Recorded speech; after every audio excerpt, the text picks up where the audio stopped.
ఉదయకాల సమయంలో 4550వ రోజు మార్నింగ్ కాంప్లెక్స్ చేరి వచ్చిన మీ అందరికి కూడా ప్రభు యేసుక్రీస్తు వారి నామంలో హృదయపూర్వక వందనాలు తెలియజేసుకుంటున్నాం. ప్రభు మహాకృపను బట్టి నిన్నటి దినాన చక్కని ఆరాధన జరగడానికి ప్రభు కృప చూపారు.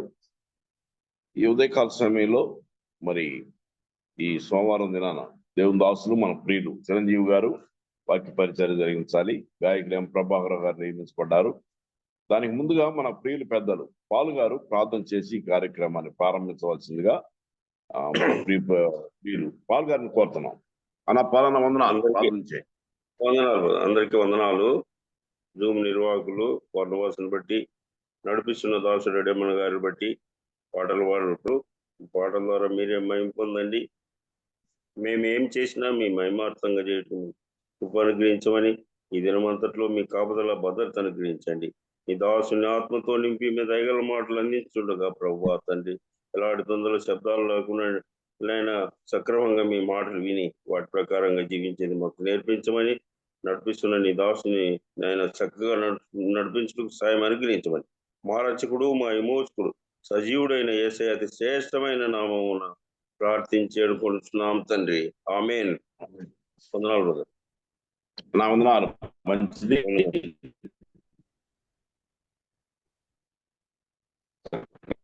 ప్రార్థనతో ప్రారంభం చేసిన ప్రియులకు వందనాలు. గాయకులుగా వెల్టూరు నుంచి దేవుని దాసులు అనా కీర్తన పాడండి. దేవుని నామానికి స్తోత్రాలు. నడిపిస్తున్న అధ్యక్షుల వారికి, జూమ్ మీటింగ్ చేరు వచ్చిన పరిశుద్ధులందరికీ, బాధ్యత కలిగిన పెద్దలందరికీ ప్రత్యేకమైన వందనాలు తెలియజేస్తూ, రాలిపోయే పువ్వుకు ఎందుకిన్ని రంగులు అనేటువంటి కీర్తన పాడదాం. మరి జూమ్ లో రెండోసారి కీర్తన పాడడం. రాలిపోయే పువ్వుకు ఎందుకిన్ని రంగులో, ఇడిచి వెళ్ళే గూడుకు ఎందుకిన్ని హంగులో.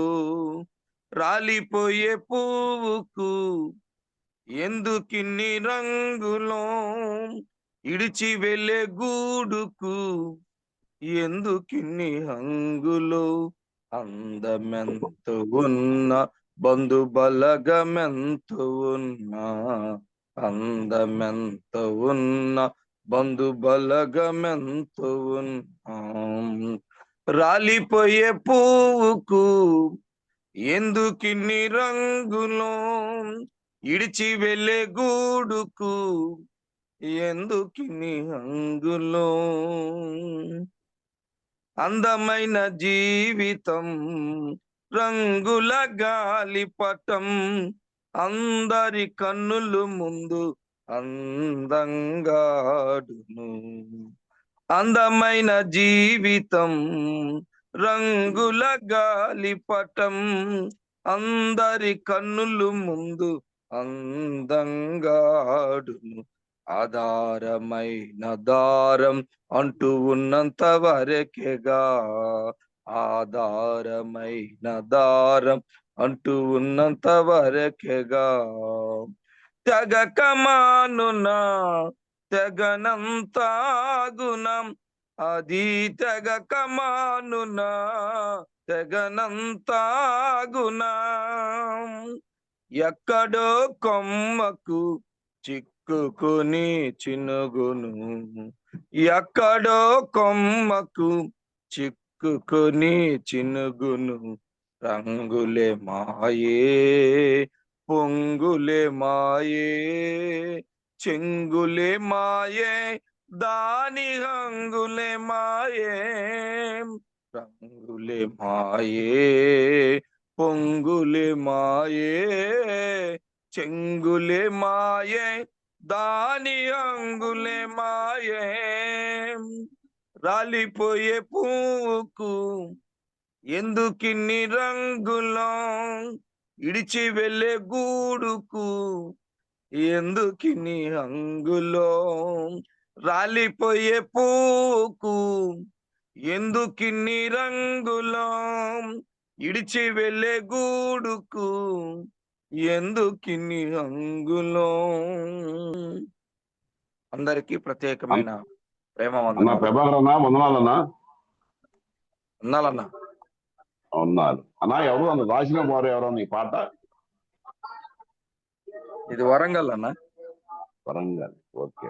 మన బ్రదర్ బయట ఉండన్నా? బయట వాళ్ళు శ్రీనాన్న అని. ఓకే ఓకే, చక్కని అర్థం ఇచ్చే పాట, అందుకని అడిగిన. థ్యాంక్ యూ అన్న, థ్యాంక్ యూ. వందనాలు. థ్యాంక్స్ అన్న. శ్యాంబాబు వెంగాపురం నుంచి ఉన్నారండి అన్నా? అన్న ప్రార్థన చేయరా వాక్యం కోసం? చిరంజీవి గారు వాక్యం చెప్పాలి. అలాగన్నా వందాలన్నా. ప్రార్థిద్దామన్నా. మమ్మల్ని విక్రిగా ప్రేమించిన మహాగణుడ, పరిశుద్ధుడ, ప్రేమ నమ్మకం మా నాయన, అద్భుతమైన ప్రేమ, ఆశ్చర్యమైన ప్రేమ మాట కనపరుచున్నందుకు స్తోత్రాలు చెల్లిస్తాము. మునుపు నాయన దూరస్థలము, అవిధేయ స్థితిలో ఉన్న వంటి వారము, పాపం ఉన్నటువంటి వారము, ఆయనను మా ఆయన కృప విస్తరింపజేసి మమ్మల్ని రక్షించడానికి ప్రియ కుమారుడు యేసుక్రీస్తు ద్వారా నిత్యజీవం అనుగ్రహించారు. ఆయన ద్వారా మాకు రక్షణ అనుగ్రహించారు. మా కొరకు మరణించాడు, సమాధించబడ్డాడు. సమయాల కొరకై, అద్భుత ఆచరకాలకై, ఉచితమైన రక్షణ కొరకై, ఉచితమైన నీతి తీర్చిదిద్దనకు మేమేం చెల్లించలేక తల వచ్చి నమస్కరించి నీకే ఘనత, మహిమ, ప్రవర్తన గైకను నడిపిస్తున్న రెడ్డేమను గట్టి మేము స్థుతిస్తున్నాం తండ్రి. బలవసనం స్థుతిస్తున్నాం రాజా. ఈ యొక్క కార్యక్రమాన్ని జరిపించి ఇంకా మరొక అనేకులు ఆశను మార్చమని, నీ నామని మహిమ తెచ్చుకోమని, ఈ కొద్దిమంది మా ప్రభువును, మా రక్షకుడును, మా ప్రియకుమారుడు ప్రభువైన యేసుక్రీస్తు పుణ్యమైన నామంలో స్తుతులు స్తోత్రాలు చెల్లించి ప్రార్థించి వేడుకొనిచున్నాం మా పరమ తండ్రి. ఆమేన్. అన్నా వందనాలన్నా. అన్న వందనాలన్నా. ప్రార్థన చేసిన మన ప్రియులు ప్రత్యేకమైన వందనాలు తెలియజేసుకుంటున్నాం. వందనాలన్నా. అలాగే మరి దేవుని దాసులు చిరంజీవి గారు ధారావాహికంగా కొన్ని సంఘ సత్యాలు విశేషంగా వింటూ ఉన్నాం. ప్రభు కనికరించి మరొకసారి శ్రేష్టమైన మాటలు దేవుని దాసులు వారి ద్వారా వినటానికి ప్రభు సహాయం చేయను గాక. అన్నా చిరంజీవి అన్న వందనాలు. అన్న వందనాలు అన్న. ఓకే, రైట్, మంచిది అన్న, వందనాలు. మీ సమయం స్టార్ట్ అయింది, మీ ఇష్టం, మాట్లాడండి. ప్రభువును రక్షకుడైన యేసుక్రీస్తు నామంలో చేరువచ్చిన దేవుని పిల్లలందరికీ నా వందనాలు తెలియజేస్తున్నానండి. మరొక అవకాశం ప్రభు మనకి ఈ విధంగా అనుగ్రహించినందుకు దేవునికి స్తోత్రాలు చెల్లిస్తున్నాను. ఆయన మహా కనికరాన్ని బట్టి, ఆయన కృపను బట్టి సజీవులుగా మరొక దినం మనకి ఆయన అనుగ్రహించాడు. మనము ఎంత ప్రమాదకరమైన దినాల్లో ఉన్నామన్న సంగతి మనకు తెలియదు. భయంకరమైన దినాలుగా ఉన్నాయి. యుద్ధము రోజు రోజుకి దేశాలకి వ్యాపిస్తుంది. కోటీశ్వర్లు మరుక్షణంలో కూటుకులేనోళ్ళు అయిపోతున్నారు. మేడలు మెద్దులు లేకపోతే ఆకాశ హర్మ్యాలు కలిగిన వాళ్ళు కూడా రోడ్డు పక్కన పడిపోతున్నారు. కొంతమంది శవాలు అయిపోతున్నారు. ఆకలికి అలమటిస్తూ పరిగెడుతున్నారు. చిన్నపిల్లలు, స్త్రీలు, పురుషులు, యవనస్తులు తేడా ఏమి లేకుండా అందరూ ప్రాణభయంతో బ్రతుకుతున్నారు. అయితే మనకి ప్రశాంతమైన వాతావరణం దేవుడిచ్చాడు. ఇది ఎక్కువ కాలం ఉంటుందని మాత్రం మనం ఆశించకూడదు. కారణం ఏంటంటే, మీరు సమయములను గురించి, కాలములను గురించి ఆలోచించండి అని దేవుడు చెప్పాడు. ముఖ్యంగా ఇశ్రాయేలీల దేశంలో జరుగుతున్నవన్నీ కూడా ప్రపంచానికి సూచనలు అవి. కాబట్టి ఇది ఎంతవరకు వెళ్తుందన్నది మనకు తెలియదు. కానీ ఏది ఏమైనా మనం జాగ్రత్త కలిగి చాలా జాగ్రత్తగా ఆలోచించాలి. ఈ సందర్భంలో ఒక మాట చెప్పి నేను దేవుని మాటలు ఆలకించాలని మనం అందరము ధ్యానించాలని నేను ఆశపడుతున్నాను. అసలు మన జీవితము నరకానికి వెళ్ళిపోవాలన్న సంగతి మనందరికీ తెలుసు. కానీ దేవుడే తన కృప చేత మనల్ని విమోచించాడు, విడిపించాడు, రక్షించాడు. మరి ఈ జీవితం యొక్క నడిపింపులో మనకు విలువైనవి ఏంటి? ఈ లోకస్తులకి విలువైనవే నాకు విలువైనవైతే, ఈ లోకస్తులు దేని కొరకు జీవిస్తున్నారో నేను దాని కొరకు జీవిస్తే, ఈ లోకస్తులు ప్రాధాన్యంగా ఎంచినవి నా జీవితంలో కూడా ప్రధానమైనవైతే, పరమందున్న తండ్రి ఆనందిస్తాడా? ఈ ప్రశ్నకు సరైన సమాధానం చెప్పాలి. ఆస్తి, అంతస్తు, పేరు, ఆర్భాటం లోకస్తులకి చాలా ప్రాముఖ్యమైనవి. దాని కొరకు వాళ్ళు జీవిస్తున్నారు. శరీర సుఖము, కళ్ళ నుంచి వచ్చే ఆనందము, నాలిక ద్వారా పొందే జిప్లా సత్వము, వాటి కొరకు జీవించే వాళ్ళు కొంతమంది ఉన్నారు. మన జీవితాల్లో వాటికి మించిన ఆనందం ఏమైనా ఉన్నదా? లేకపోతే ఆ ఆనందాలే మన ఆనందాలు అవుతున్నాయా? ఒకసారి ఆలోచించాలి.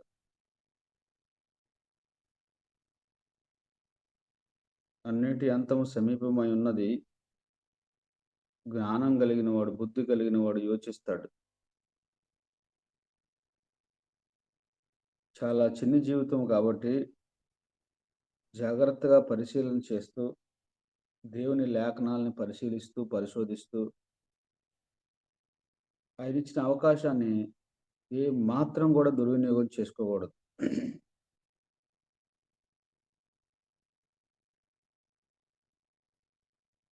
యుద్ధము అంటే సామాన్యమైన సంగతి కాదు. ఈ 4 రోజుల్లాగా అది నెమ్మదిగా వ్యాపించేది కూడా కాదు. క్షణాల్లో మొత్తం బూడిదైపోయే దినాలు ఇవి. కాబట్టి సురక్షితంగా ఉన్నామనుకున్న వారు కూడా సురక్షితంగా లేరు. ఇది దేవుని యొక్క రెండవ రాకడకు చాలా ప్రధానమైన సూచనలు. ఎప్పుడు ప్రారంభమైందంటే దాదాపుగా 2 సంవత్సరాల క్రితమే ప్రారంభమైంది. మనం ఏమవుతామంటే ఆ సూచనలకు అలవాటు పడిపోయేలాగా సాతాను చేస్తాడు. కాబట్టి నిర్లక్ష్య వైఖరి కలిగి మనం వాటిని గమనించలేకపోతాం. కాబట్టి ఇదేనన్నా ఒకసారి మనం ఆలోచన చేయాలి. క్లుప్త ధ్యానం నిమిత్తము ఈరోజు నేను చెప్పాలనుకున్న అంశం, గతంలో అపోస్తుల కార్యాల గ్రంథంలో సంఘ పెద్దల కూడికల గురించి మనం ధ్యానం చేశాం. 15వ అధ్యాయంలో సమస్య పరిష్కారమునకు సంఘ పెద్దలు కూడి వచ్చారు. 20వ అధ్యాయంలో బోధ నిమిత్తం సంఘ పెద్దలు కూడి వచ్చారు. ఈ 2 అంశాల మీద క్లుప్తంగా మనం ధ్యానం చేశాం. అపోస్తుల కార్యాల్లో సంఘము అనే అంశం మీద కూడా మనం ధ్యానం చేశాం. అపోస్తుల కార్యాల్లో చేంజ్ ఓవర్ అంటే పాత నిబంధన నుంచి క్రొత్త నిబంధనకు ఎలాగో మనము బదిలీ చేయబడ్డాము అన్న అంశాన్ని కూడా ధ్యానం చేశాం. అలాగే కొన్ని అంశాల వారీగా ఈ యొక్క గ్రంథంలో మనము ధ్యానాలు కొనసాగిస్తున్నాం. ఈరోజు మరొక అంశాన్ని మీ దృష్టికి తీసుకొస్తాను. అన్ని అంశాలు మనం ధ్యానం చేయం, కానీ మనం ఏ అంశాలు ధ్యానం చేయగలమో అన్న విషయాలు మాత్రమే ఒక్కొక్క వర్తమానం ధ్యానం చేస్తున్నాం. అపోస్తుల కార్యాల గ్రంథాల ధ్యానాల్లో మరొక శ్రేష్టమైన అంశం ఏంటంటే the miracles in the book of acts. అపోస్తుల కార్యాల గ్రంథంలో దేవుడు చేసిన అద్భుతాలు, ఆశ్చర్య కార్యాలు అనే అంశాన్ని మనము ధ్యానించవచ్చు. అపోస్తుల కార్యాల గ్రంథం అంతా కూడా అద్భుతాలు, సూచక్రియలు, మహత్కార్యాలతో నింపబడిన పుస్తకం. మీరు పత్రికల్లో ఈ అంశాలు ప్రస్తావించబడవు, కానీ సువార్తల్లో ఎలాగైతే అద్భుతాలు, ఆశ్చర్యకార్యాలు ప్రభువైన యేసుక్రీస్తు వారు చేశారో, అలాగే సువార్తల తర్వాత సువార్త ప్రకటించబడుతున్న అపోస్తుల కార్యాల గ్రంథంలో సంఘ చరిత్రలో ఎన్నో కనీవిని ఎరగని అద్భుతాలు, ఆశ్చర్య కార్యాలు దేవుడు తన సంకల్పం చెప్పున జరిగించినట్టుగా మనం చూస్తాం. కాబట్టి చాలా అద్భుతాలు ఉన్నాయి. 2వ అధ్యాయంలో జరిగిన అద్భుతం గురించి మీ దృష్టికి తీసుకుని వచ్చి ఈరోజు వర్తమానం ముగించాలని ఆశపడుతున్నాను. 3వ అధ్యాయం అద్భుతం ఉంది, 4 అధ్యాయాలు అద్భుతం ఉంది, 5వ అధ్యాయంలో అద్భుతం ఉంది. మీరు ప్రతి అధ్యాయంలో దేవుడు చేసిన అద్భుతాలు వరుసగా ధ్యానించవచ్చు. మనం అన్నీ ధ్యానించాం, కానీ ఇది ఒక అంశంగా మీ దృష్టికి తీసుకొస్తున్నాను. తర్వాత వాక్యం ఎరిగిన వారు చాలా మంది ఉన్నారు కాబట్టి అపోస్తలుల కార్యాల్లో రాయబడిన అద్భుతాలు అని మనము ఒకదాని తర్వాత ఒకటి ధ్యానం చేస్తే ఇది ఒక అద్భుతమైన ధ్యానంగా ఉంటుంది. ఎందుకు అద్భుతాలు చేశాడు అంటే ఆ అద్భుతాలు వర్తమానంతో కూడి ఉన్నాయన్నమాట. అద్భుతాల ద్వారా దేవుడు తన సంకల్పాన్ని, ప్రణాళికను ఆ దినాల్లో నెరవేర్చాడు.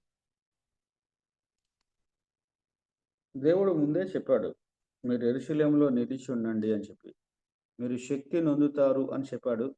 మీరు ఆత్మను పొందుతారు అని చెప్పాడు. మీరు నాకు సాక్షులుగా ఉంటారు అని చెప్పాడు. 8వ వచనం 1వ అధ్యాయం ప్రకారం. నేను ఆ వచనాన్ని చదువుతున్నాను చూడండి.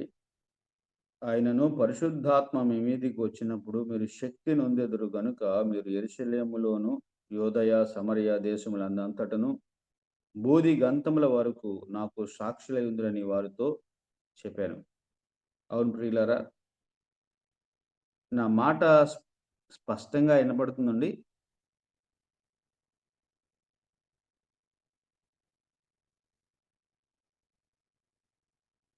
అన్న బాగా వినిపిస్తుంది. ఓకే, బాగా వాయిస్ బాగుందన్న మీది కరెక్ట్గా ఉంది. మీరు నిలిచి ఉండండి అన్నాడు, శక్తి నొందుతారు అన్నారు, మీరు సాక్షులై ఉంటారన్నాడు యేసు ప్రభు. ఇది వారికి ఇవ్వబడిన ఒక పునరుత్థానుడైన ప్రభు చెప్పిన మాటలు. ఒకసారి మార్కు సువార్త యొద్దకు కూడా వద్దాం. మార్కు సువార్త 16వ అధ్యాయంలో కూడా ప్రభువు చెప్పిన మాట మనం చూద్దాం. దీనికి జత చేయాలన్నమాట. మార్కు సువార్త 16వ అధ్యాయంలో మనం చూస్తే 15వ వచనం నుంచి చూద్దాం. చూడండి, 15వ వచనం. మరియు మీరు సర్వలోకమునకు వెళ్ళి సర్వ సృష్టికి సువార్తను ప్రకటించుడి. నమ్మి బాప్తిసం పొందినవాడు రక్షింపబడును, నమ్మని వానికి శిక్ష విధింపబడును. నమ్మిన వారి వలన ఈ సూచక్రియలు కనబడును. ఏవనగా నా నామమున దయ్యములను వెళ్ళగొట్టుదురు, క్రొత్త భాషలు మాట్లాడుదురు, పాములను ఎత్తి పట్టుకుందురు, మరణకరమైనది త్రాగినను అది వారికి హాని చేయదు, రోగుల మీద చేతులుంచినప్పుడు వారు స్వస్థత నొందుదురని వారితో చెప్పాను. స్పష్టమైన సూచనలు ఇక్కడ చెప్పాడు. క్రొత్త భాష, నా నామమున దెయ్యములను వెళ్ళగొడతారు. మనం చూస్తాం అపోస్తలుల కార్యాల్లో అపోస్తలులు దెయ్యములు వెళ్ళగొట్టిన సందర్భాలు. దేవుడు ఒక మాన్యువల్ ఇచ్చాడు, ఇవి జరుగుతాయని. అవి ఎలా జరిగాయో అపోస్తలుల కార్యాల గ్రంథంలో మనము అనుభవపూర్వకంగా చూడొచ్చు చదివినప్పుడు. తర్వాత రెండోది క్రొత్త భాషలో మాట్లాడతారు అన్నాడు. మూడోది పాములను ఎత్తి పట్టుకుందురు అన్నాడు. అందుకే ఒక ఇన్సిడెంట్ పాముకు సంబంధించి కూడా రాశాడు. మనకు తెలుసు కదండి, పౌలు మిలేతు అనే ఆ యొక్క దీపానికి వెళ్ళినప్పుడు ఒక పాము పౌల్ని కరుస్తుంది అనమాట. కానీ ఆ పాము యొక్క విషము పౌలుని ఏమీ చేయలేదు. ఆ సందర్భం మనం గమనిస్తాం. తర్వాత మరణకరమైనది త్రాగినను అది వారికి హాని చేయదు, రోగుల మీద చేతులు ఉంచినప్పుడు వారు స్వస్థత నొందుదురు. ఈ అంశాలు ప్రభు చెప్పాడు. ఇవి జరుగుతాయని, జరిగాయా అని ఆలోచిస్తే మీరు నెమ్మదిగా అపోస్తలుల కార్యాలను ధ్యానం చేస్తే అవన్నీ జరిగాయి. స్వస్థపరచబడ్డారు. వారు పాముల చేత కరవబడిన బ్రతికించబడ్డారు. ఒక విషయం మాత్రము అపోస్తుల కార్యాల్లో మనం గమనించము, మరణకరమైనది త్రాగినను అన్నమాట. అది వారికి హాని చేయదు. నేను అనుకునేది ఏమిటంటే, మరణకరమైనది తాగినను వారికి హాని చేయదు అంటే, అపోస్తలుడైన పౌలు తన బృందంలో ఉన్నవారు సముద్రములో వాడ బ్రద్దలైపోయిన సందర్భంలో 24 గంటలు ఉన్నాను అని చెప్పాడు. 24 గంటలు సముద్రంలో ఉన్న వ్యక్తికి ఎంత దాహం వేస్తుంది? మరి ఏం తాగాడు?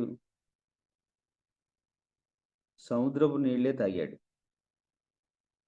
కానీ చచ్చిపోవాలి కదా, సముద్ర నీళ్ళు తాగితే పోతారు అనుకున్నారా? సమస్య లేదు, చచ్చిపోతాం. అవి భయంకరమైన నీళ్ళు, అవి తాగడానికి ఉపయోగపడవు. తాగలేము, తాగామంటే ఇమీడియట్గా శరీరం దాన్ని ఇముడ్చుకోలేదు. సముద్రంలో పడిన వాళ్ళు తాగడం వల్ల చచ్చిపోతారండి. కొన్ని చుక్కలు తాగినా అది మనకు చాలా అనారోగ్యాన్ని కలిగిస్తుంది. ఇలాగ ఈ అద్భుతాలు ఆయన జరిగిస్తూ వచ్చాడు. కాబట్టి అపోస్తల కార్యాల గ్రంథాన్ని మనం ధ్యానం చేస్తున్నప్పుడు ఒక అంశం ఏంటంటే, అపోస్తల కార్యాల్లో జరిగిన అద్భుతాలు, వాటి యొక్క వర్తమానాలు మనం ఆలోచించాలి. 3 మిషనరీస్ యాత్రలు కూడా ఉన్నాయి.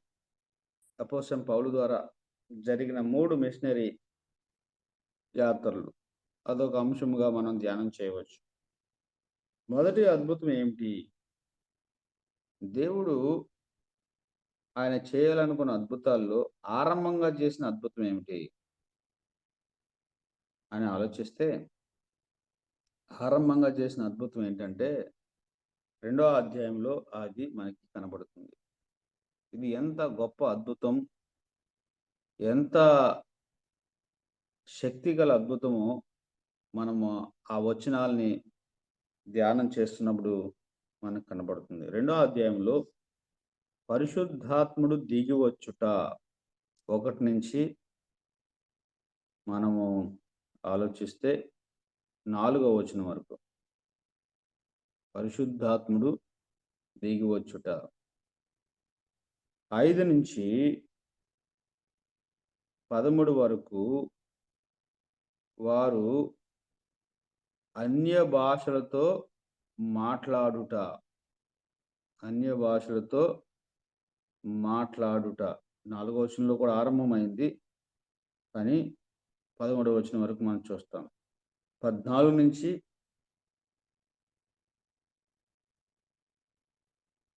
14 నుంచి ఒక మాట మనం చూస్తే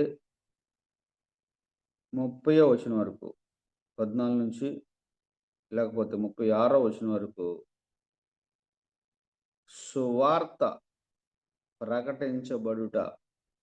14వ వచనం నుంచి 36వ వచనం వరకు సువార్త ప్రకటించబడుట, మొదటి సువార్త అన్నమాట.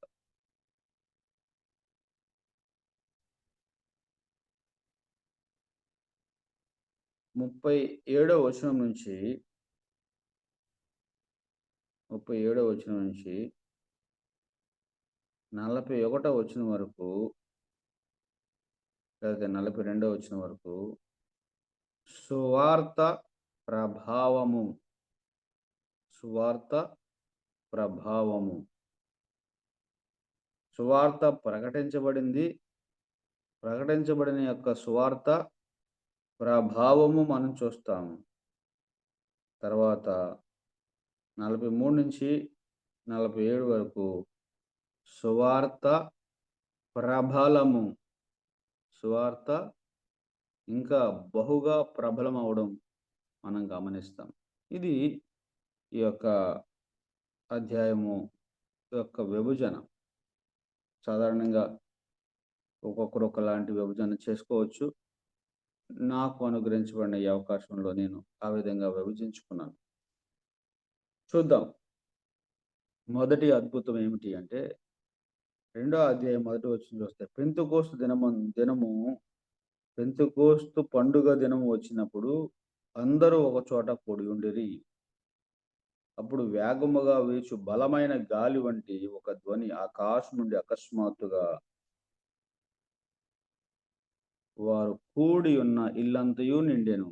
మరియు అగ్ని జ్వాలల వంటి నాలుకలు విభాగింపబడి నట్టుగా వారికి కనబడి వారిలో ఒక్కొక్కరి మీద ఉరాలగా అందరూ పరిశుద్ధాత్మతో నిండిన వారై ఆత్మ వారికి వాక్శక్తి అనుగ్రహించిన కొలది అన్య భాషల్లో మాట్లాడసాగిరి. ఇది పరిశుద్ధాత్మ యొక్క భూమి మీదకి పరిశుద్ధాత్ముడు దిగి రావడంలో ఇవ్వబడిన మొట్టమొదటి సూచన అన్నమాట. చాలా అద్భుతమైన సూచన. పరిశుద్ధాత్ముడు ఈ భూమి మీదకి రాగానే జరిగిన ఒక అద్భుతమైన సంఘటన ఏమిటంటే వారందరూ ఆత్మ చేత నిండారు అన్నాడండి. ఆయన వస్తున్నప్పుడు ఇక్కడ చాలా విషయాలు రాయబడ్డాయి. ఏంటంట, వేగముగా వీచు బలమైన గాలి వంటి ధ్వని ఆకాశం నుండి అకస్మాత్తుగా వారు కూర్చుండిన ఇల్లంతయు నిండెను. ఒక శబ్దము వారికి వినపడింది. బలమైన గాలి వంటి ధ్వని వారికి వినపడింది. అది నిండినట్టుగా స్పష్టంగా మనం గమనిస్తున్నాం. పాత నిబంధనలో యెహోవా దేవుడు ఆ కొండ మీదకి ప్రత్యక్షమైనప్పుడు అక్కడ ఉరుములు, ధ్వనులు, ఆ కొండ ధూమము చేత నిండడం ఇవన్నీ రాయబడినట్టుగానే ఇక్కడ కూడా త్రిత్వంలో 3వ వ్యక్తి ఈ భూలోకానికి వస్తున్నప్పుడు ఈ యొక్క సంగతి మనం గమనిస్తున్నాం. అపోస్తల కార్యాల గ్రంథంలో చాలా ప్రాముఖ్యమైన వ్యక్తి పరిశుద్ధాత్ముడు. ఎందుకంటే ఇది పరిశుద్ధాత్మ కాలము అని మనం చూస్తున్నాం. కాబట్టి పరిశుద్ధాత్మ కాల ఆరంభంలో, పరిశుద్ధాత్మ కార్యాల ఆరంభంలో, పరిశుద్ధాత్మని యొక్క సంఘ ఆరంభము ద్వారా మనము ఈ యొక్క గ్రంథాన్ని చూస్తున్నాం అన్నమాట. ఇప్పుడు ఈ 4 వచనాలే మనం ఒక వర్తమానం వినొచ్చు, కానీ నేను జస్ట్ అలాగా వాటిని టచ్ చేసి ముందుకు వెళ్ళిపోవాలని ఆశిస్తున్నాను. 2వ అధ్యాయంలో అది పండుగ దినము, పాత నిబంధన పెంతెకోస్తు పండుగ అంటే 50వ దినం అనమాట. పెంతెకోస్తు పండుగ దినాన్న వాళ్ళు ఏం చేస్తారు అంటే ఒక పన తీసుకుని వచ్చి అక్కడ అల్లాడిస్తారనమాట. ఈ విషయాలన్నీ పాత నిబంధన గ్రంథంలో ఉంటది. ప్రభువైన యేసుక్రీస్తు వారు చనిపోయి 40 దినాలు వారికి కనబడి వెళ్ళిన తర్వాత 10 దినాలకు ఆయన పరిశుద్ధాత్మను ఈ లోకంలో కుమ్మరించినట్టుగా మనం గమనిస్తాం. ఫుల్ఫిల్మెంట్ అన్నమాట. అయితే ఇక్కడ 3 వచనంలో పరిశుద్ధాత్మను గురించి అగ్ని జ్వాలల వంటి నాలుకలు అన్నాడు. ఇక్కడ కొన్ని పోలికలు చెప్పాడు. ఒకటి బలమైన గాలి అన్నాడు.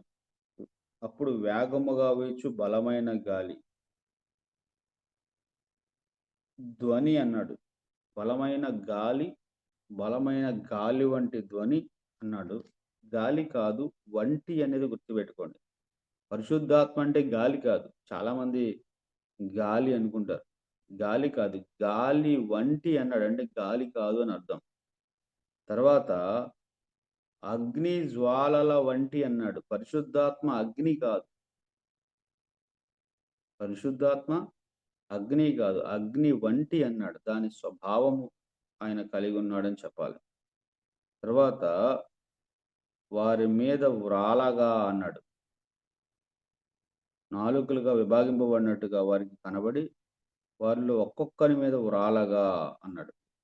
ఇది ఒక్కొక్కరి మీద వ్రాలగా అంటే ప్రతి ఒక్కడికి అనుగ్రహించబడిన పరిశుద్ధాత్ముడిగా మనం గమనిస్తున్నాం. వారందరూ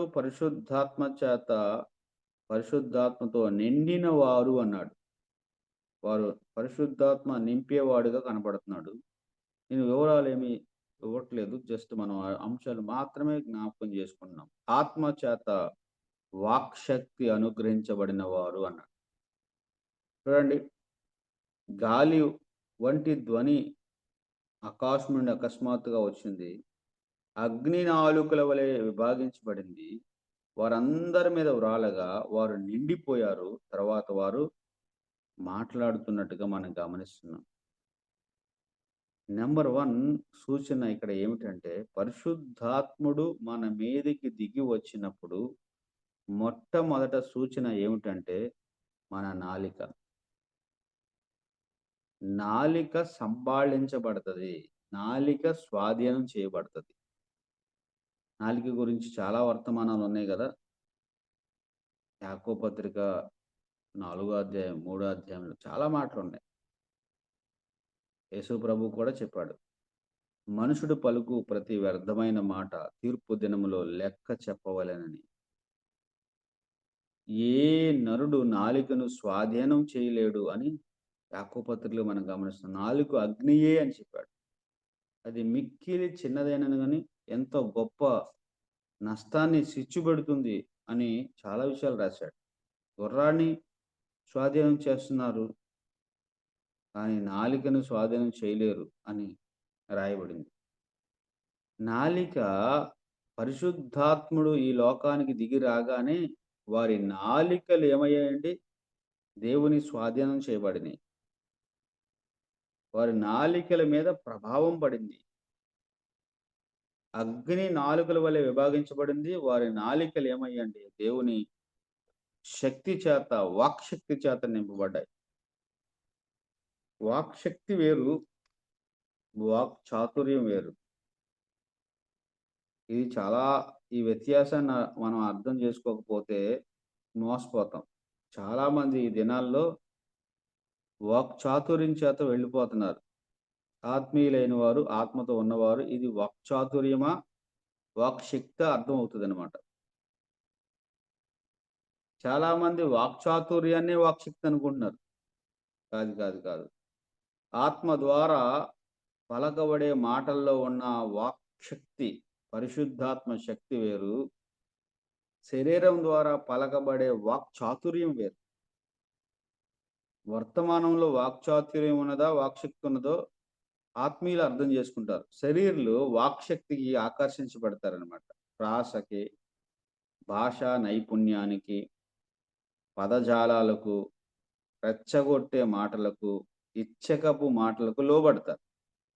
పౌలు కూడా ఆ మాట చెప్పాడు. కొరింథీ పత్రిక 2వ అధ్యాయం 1వ వచనం, సహోదరులారా, నేను మీ వద్దకు వచ్చినప్పుడు వాక్ చాతుర్యముతో గాని జ్ఞానాతిశయంతో గాని దేవుని మర్మము మీకు ప్రకటించు వచ్చిన వాడును కాను అన్నాడు. అంటే అర్థం ఏంటి? వాక్ చాతుర్యంతో ప్రకటించవచ్చు కానీ వాక్ చాతుర్యం నేను ఉపయోగించలేదు అన్నాడు. జ్ఞానాతిశయం కూడా లేదు అన్నాడు. మరి ఏం చెప్పవయ్యా పౌలు అంటే, చూసారా ఏం చెప్పాడంట? జ్ఞానయుక్తమైన తీయని మాటలు అన్నాడు. నా 5వ వచనంలో చూసారా, వాక్చాతుర్యానికి ఏముంటాయి అంటే జ్ఞానయుక్తమైన తీయని మాటలు ఉంటాయి అన్నమాట. మనుషు నేర్పు మాటలు ఉంటాయి అన్నమాట. మరి పౌలా నీవు ఏమి వాడావు అంటే 12వ వచనం చూడండి, దేవుని వలన మనకు దయచేయబడిన వాడిని తెలుసుకున్నట్టకై మనము లౌకిక ఆత్మను కాక దేవుని యొద్ద నుండి ఆత్మను పొంది ఉన్నాము అన్నాడు. తర్వాత ఆత్మ నేర్పు మాటలతో వీడిని గూర్చి మేము బోధించుచున్నాము. 13వ వచనం ఏం చెప్తున్నాడంటే అండి, ఆత్మ నేర్పు మాటలు అన్నాడు. చూసారా, పరిశుద్ధాత్ముడు నేర్పే మాటలు, పరిశుద్ధాత్ముడు ఇచ్చే మాటలు, పరిశుద్ధాత్ముడు పలికే మాటలు, అది వాక్శక్తి. దాంట్లో ఎక్కువ జ్ఞానం కనిపించకపోవచ్చు, ఎక్కువ మానవపరమైన ఆలోచనలు దాంట్లో ఉండకపోవచ్చు, కానీ దాంట్లో ఒక శక్తి ఉంటుంది అన్నాడు. అపోస్తల కార్యాల గ్రంథం మొదటి అద్భుతం ద్వారా దేవుడు మనకు తెలియచేయాలనుకున్న అంశం ఏంటంటే, ఆయన వాక్శక్తినిచ్చాడు, వాక్ చాతుర్యాన్ని కాదు. మన వర్తమానాల్లో వాక్ చాతుర్యం కనబడుతుందా? చపలచిత్వపరమైన మానవపరమైన మాటలు కనబడుతున్నాయా? ఇచ్చకపు మాటలు కనబడుతున్నాయా? అపవిత్రమైన ఒట్టి మాటలు కనబడుతున్నాయా? ఎందుకు పనికిరాని మాటలు కనబడుతున్నాయా? ముసలమ్మ ముచ్చట్లు కనబడుతున్నాయా? లేకపోతే ఆత్మ నేర్పు మాటలు కనబడుతున్నాయా? ఈ మొదటి అద్భుతం ద్వారా మనం తెలుసుకోవాల్సిన అంశం. ఎవరిస్తారు? పరిశుద్ధాత్ముడు ఇస్తాడు.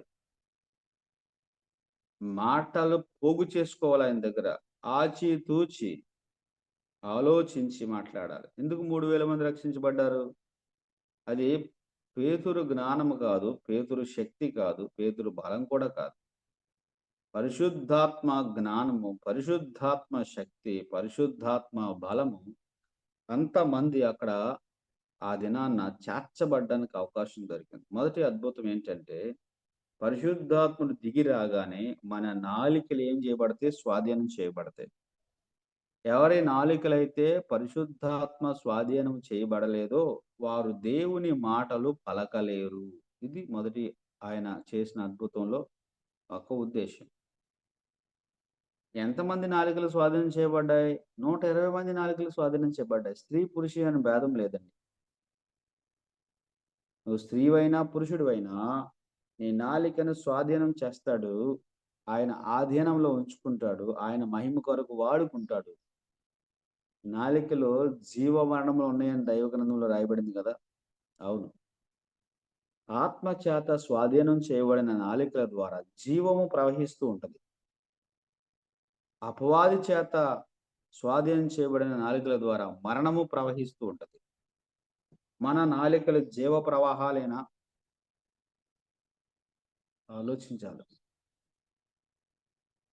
అగ్ని చేత అంటే అగ్ని వంటి నాలికలు అన్నాడు. అగ్ని చేత స్వాధీనం చేయబడ్డ అగ్ని వంటి స్వభావం పరిశుద్ధాత్ముడు కలిగి ఉన్నాడు. అది శుద్ధి చేశాడు. ఆ నాలికను ఏం చేశాడండి? శుద్ధి చేశాడు, పరిశుద్ధపరిచాడు.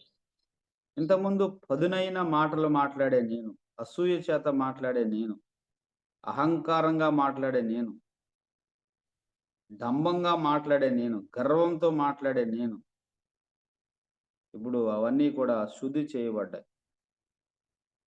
ఉప్పు వేసినట్లు కృపాసహితంగా మాట్లాడుతున్నాను. మేలు కలిగేటట్లు మాట్లాడుతున్నాను. వాక్ శక్తితో మాట్లాడుతున్నాను. క్షేమాన్ని కలిగించే మాటలు, కుటుంబాల్ని కట్టే మాటలు, గాయాల్ని కట్టే మాటలు, ఆదరణ కలిగించే మాటలు, ఉజ్జీవాన్ని కలిగించే మాటలు, పురుకొల్పే మాటలు, ప్రోత్సాహాన్నిచ్చే మాటలు నా నాలిక నుండి ప్రవహిస్తున్నాయి. ఒక జీవ జలము నా నాలిక నుండి ఊరుతుంది అని వారు మంచి ఉదాహరణగా మనం గమనిస్తున్నాం. అంతకుముందు పేతురు మాటలు ఎలా ఉన్నాయి, ఇప్పుడు పేతురు మాటలు ఎలాగున్నాయో మీరు ఆలోచించండి.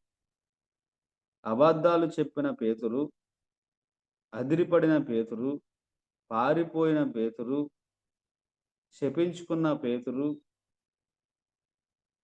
దుఃఖంతో కన్నీరు పెట్టుకున్న పేతురు మనకు కనపడతాడు. జస్ట్ ఒక 10 రోజులు వెనక్కి వెళ్తే, ఒక 50 రోజులు వెనక్కి వెళ్తే పేతురు నాలిక సరైనది కాదు. వాగ్దానం చేస్తాడు, తప్పిపోతాడు.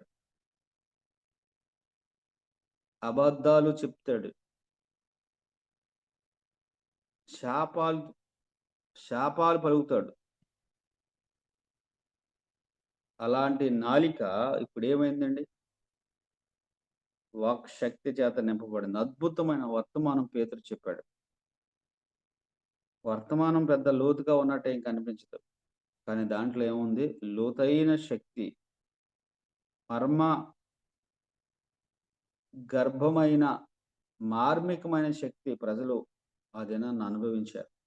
అవును ప్రియులారా, దేవుని కొరకు మనం పని చేయడం కాదు, దేవుడు మన ద్వారా పని చేయాలని ఆశపడుతున్నాడు. వారి ద్వారా దేవుడు పని చేయాలని వారిని సిద్ధం చేశాడు. వారు ప్రార్థనలో సిద్ధపడ్డారు, ప్రత్యేకంగా ఉండి సిద్ధపడ్డారు, వారు ఎదురు చూస్తూ సిద్ధపడ్డారు. వారి మీద పరిశుద్ధాత్ముడు దిగి వచ్చినట్టుగా మనం గమనిస్తున్నాం.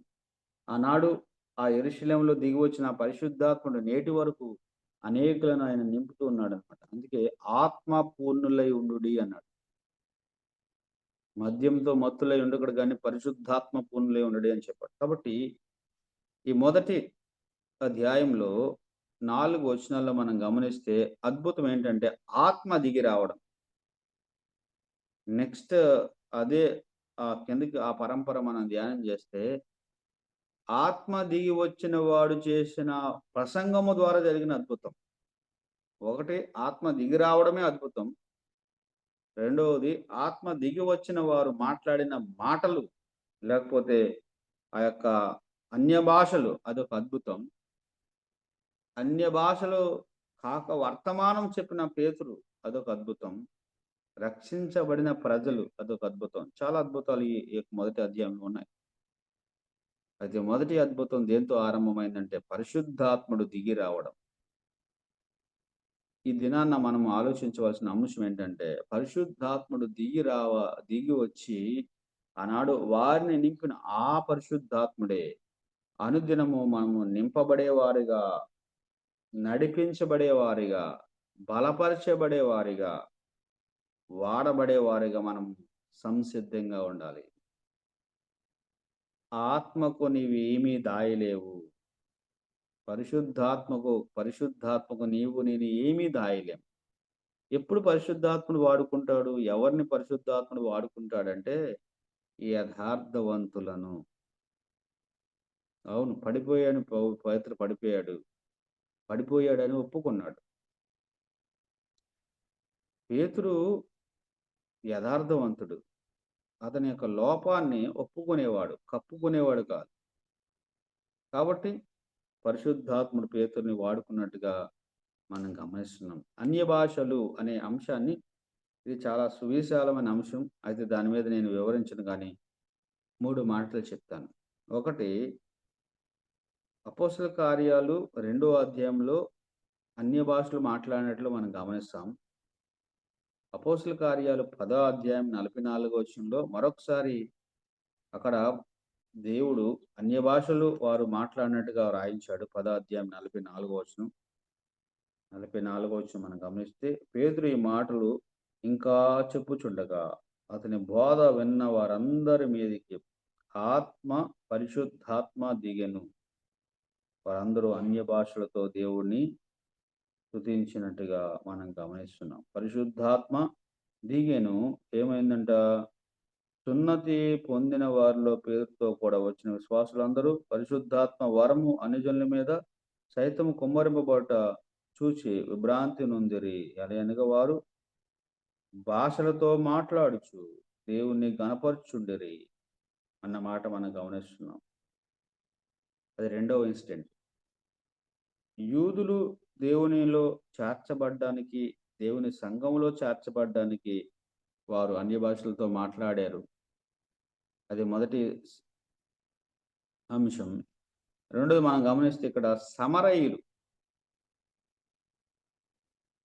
దేవుడు సమరయులను కూడా అంగీకరించాడు అనడానికి యూదులకు ఏవైతే సూచనలు ఇచ్చాడో అవే సూచనలు సమరయులలో కూడా మనకి కనబడుతుంది.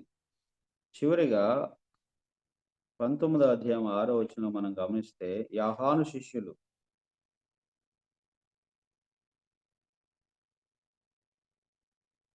అన్ని భాషలతో మాట్లాడినట్టుగా మనం గమనిస్తున్నాం. యోహాను శిష్యులు అన్ని భాషలతో వారు మాట్లాడారు. 6వ వచనం.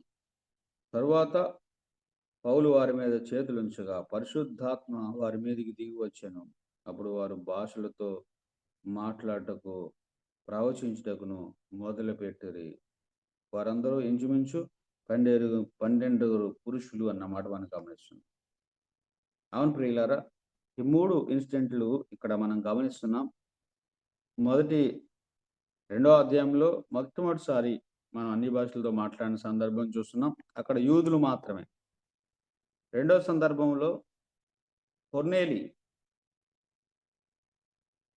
అన్య భాషలతో మాట్లాడడం, కొర్నేలి సంతతికి సంబంధించిన వారు అన్యులు అన్య భాషలతో మాట్లాడడం మనం గమనించాం.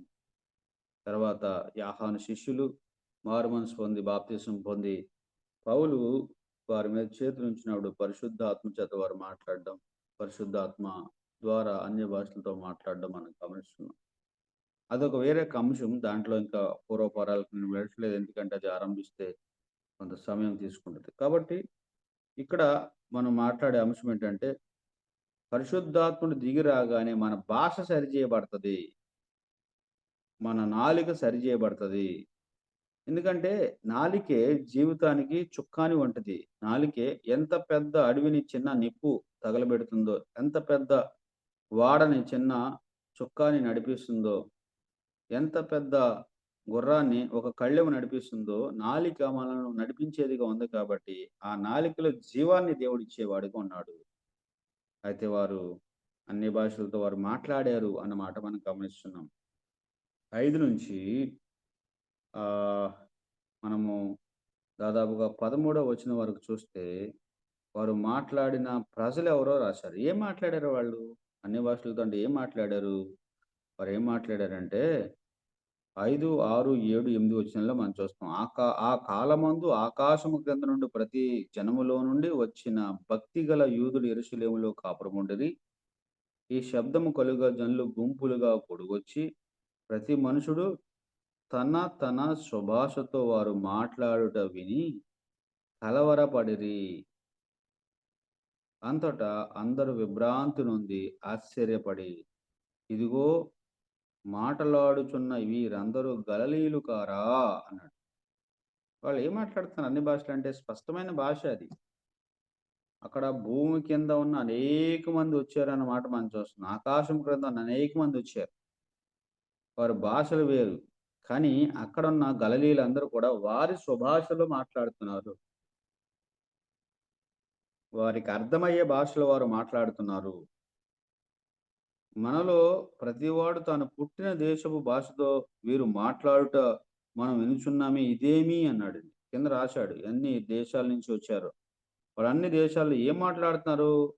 స్పష్టమైన వారి భాషలో మాట్లాడుతున్నారు. ఒకటి. రెండోది 11వ వచనం చూడండి. క్రేతీలు, అరబీలు మొదలైన మనం అందరము వీరు మన భాషతో దేవుని గొప్ప కార్యములను వివరించుట వినుచున్నామని చెప్పుకొనిరి. సరే, పరిశుద్ధాత్ముడు దిగి వచ్చినప్పుడు మాట్లాడే భాష స్పష్టమైన భాష. రెండోది, పరిశుద్ధాత్ముడు ఇచ్చిన భాష ద్వారా ఆయన మాట్లాడే అంశం ఏంటంటే దేవుని గొప్ప కార్యాలు. అది ఒక వ్యక్తి పరిశుద్ధాత్మ చేత నింపబడితే అతని నాలుక స్వాధీనం చేయబడి వాక్శక్తి కలిగి ఉంటాడు. రెండోది, స్పష్టమైన భాష, అర్థమయ్యే రీతిలో అతడు బోధించగలుగుతాడు.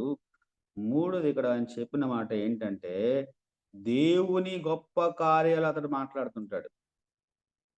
నాకు సమయం అయింది, నేను ముగిస్తున్నాను. దేవుని ఘనమైన కార్యాలు మనం మాట్లాడుతున్నాము అంటే, మాట్లాడాలి అని అంటే ఏం కావాలి మనకి? పరిశుద్ధాత్మ చేత నింపబడాలి. వారు స్పష్టమైన భాష మాట్లాడారు. రెండోది, దేవుని గొప్ప కార్యాలు వివరిస్తున్నారనమాట.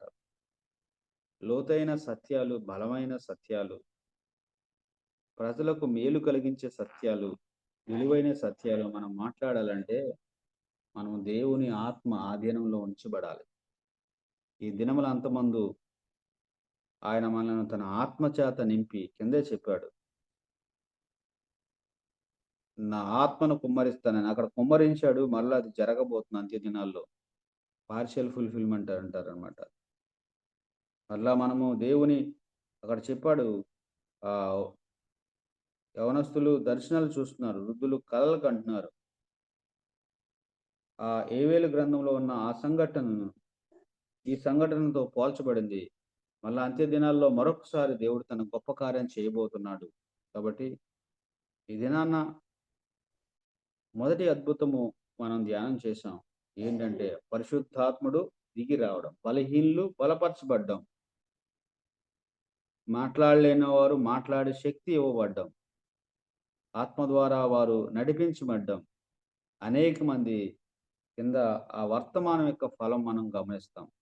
కాబట్టి ప్రియులారా, ఈ అంత్య దినాల్లో మనకు అవసరమైనది ఏంటో తెలుసా?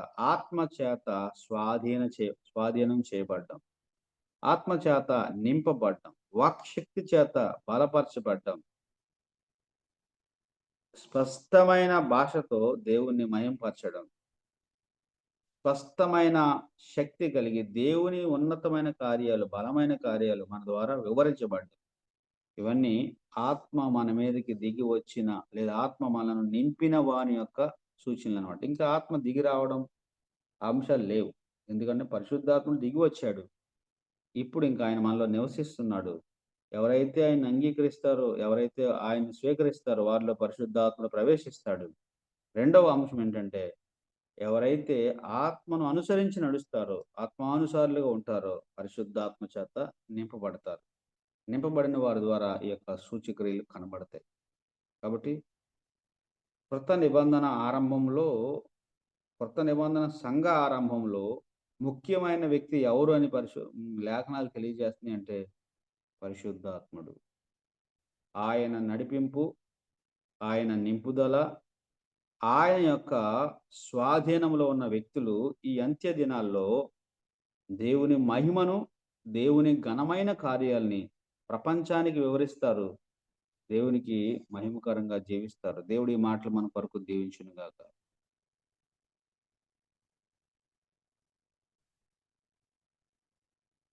నా వందనాలు. వందనాలు అన్న. శ్రేష్టమైన సంగతులు దేవుని దాసులు చిరంజీవి గారి ద్వారా వినటానికి ప్రభు కృప చూపారు. చిన్న అంశం వచనాలు తీసుకున్నారు, కానీ దానిలో నుంచే చక్కని మాటలు వినటానికి పరిశుద్ధాత్మ దేవుడు సహాయం చేశారు. ఇంతవరకు నాయన మరి వాక్య పరిచర్య జరిగించిన ప్రియులకు ప్రత్యేకమైన వందనాలు తెలియజేసుకుంటున్నాం. పెద్దలు మన ప్రియులు ఆదినారాయణ గారు ప్రార్థన చేసి ముగించవలసిందిగా కోరుతున్నాం. ఓకే. పరిశుద్ధులైన మన ఆయన జీవాధిపతి స్తోత్రార్హుడా, మీకు స్తోత్రాలు స్వామి, వందనాలు చెల్లిస్తున్నాం. మరి యొక్క నూతన దినాన్ని మాకు అనుగ్రహించి ఈ మార్నింగ్ కాన్ఫరెన్స్ లో మీ యొక్క జీవ వాక్కులు వినగలిగే గొప్ప ధన్యతను మాకు ఇచ్చినందుకు వందనాలు. మీ దాసుని చిరంజీవి దైవదాసులు నిలబెట్టి అయ్యా మరి తండ్రి పరిశుద్ధాత్మ సహాయం ద్వారా మీరు మాట్లాడినందుకు వందనాలు. అవునైనా మరి తండ్రి ఆనాడు ఆదిమ సంఘం ఏర్పడడానికి పరిశుద్ధాత్మ సహాయం చేశారు నా తండ్రి పరిశుద్ధాత్మ ద్వారా. అయ్యా ఆనాడు మరి ప్రభు మాట్లాడినారు, నీకు వందనాలు చెల్లిస్తున్నాం.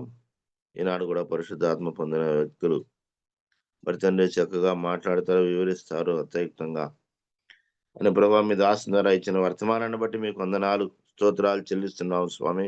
ప్రారంభ ప్రార్థన పాట మరి తండ్రి తిరిగి నాయన భారం వహిస్తున్న బర్మాస్పదర్ని బట్టి మరి తండ్రి చేరవచ్చిన ప్రియులందరినీ బట్టి మీకు వందనాలు స్తోత్రాలు చెల్లిస్తున్నాం నాయన.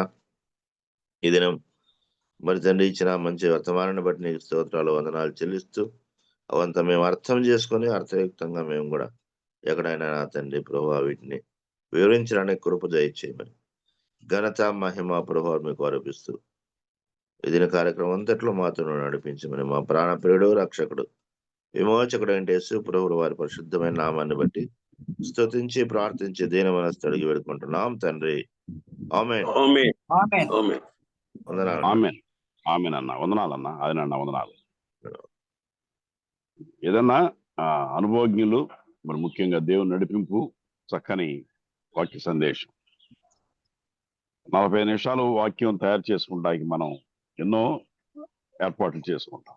ప్రభు మహాకృపను బట్టి అనుభవజ్ఞాలు దేవుని చేత నడిపించబడి దేవుని ఆత్మ చేత ప్రభు సహాయం చేత చక్కని వర్తమానం తయారు చేసుకుని ఎన్నో విషయాలు మనం ఎరగని విషయాలు దానిలో నుంచే ఎంతసేపు ఆ 2వ అధ్యాయంలో ఆ చిన్న మాటలో నుంచే వినటానికి దేవుడు ఆ దాసునికి ఇచ్చిన మంచి ఆత్మ నడిపింపుకే ప్రభు స్తోత్రాలు చెల్లిద్దాం.